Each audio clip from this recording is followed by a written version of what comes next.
गौरा संग आओ भोलेनाथ हमारे घर सावन में। गौरा संग आओ भोलेनाथ हमारे घर सावन में। डमरू बजाओ भोलेनाथ हमारे घर सावन में। डमरू बजाओ भोलेनाथ हमारे घर सावन में। आम की डाली पे झूला पड़ा है। आम की डाली पे झूला पड़ा है। झूला पड़ा है, झूला पड़ा है। गौरा संग झूलो भोलेनाथ हमारे घर सावन में। गौरा संग झूलो भोलेनाथ हमारे घर सावन में। गौरा संग आओ भोलेनाथ हमारे घर सावन में। गौरा संग आओ भोलेनाथ हमारे घर सावन में। चंदन की चौकी में आसन बिछाई, आसन के ऊपर फूलों से सजाई। चंदन के चौकी में आसन बिछाई, आसन के ऊपर फूलों से सजाई। गौरा संग बैठो भोलेनाथ हमारे घर सावन में। गौरा संग बैठो भोलेनाथ हमारे घर सावन में। गौरा संग आओ भोलेनाथ हमारे घर सावन में।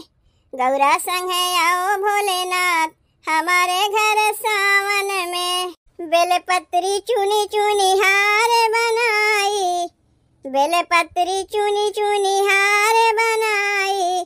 हार बनाई, हार बनाई, तुम्हें पहनाऊं भोलेनाथ हमारे घर सावन में।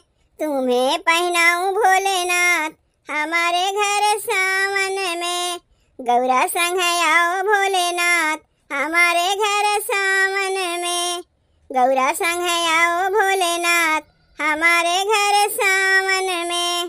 चंदन घिस घिस तिलक बनाई, चंदन घिस घिस तिलक बनाई। तिलक बनाई, तिलक बनाई, तिलक लगाओ भोलेनाथ हमारे घर सावन में। तिलक लगाओ भोलेनाथ हमारे घर सावन में।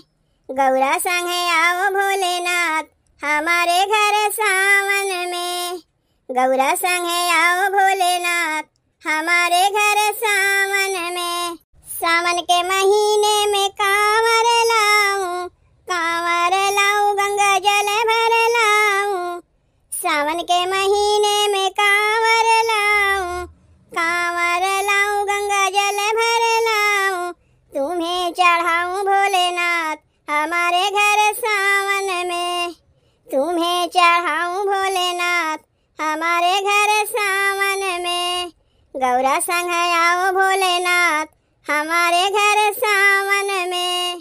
गौरा संग आओ भोलेनाथ हमारे घर सावन में।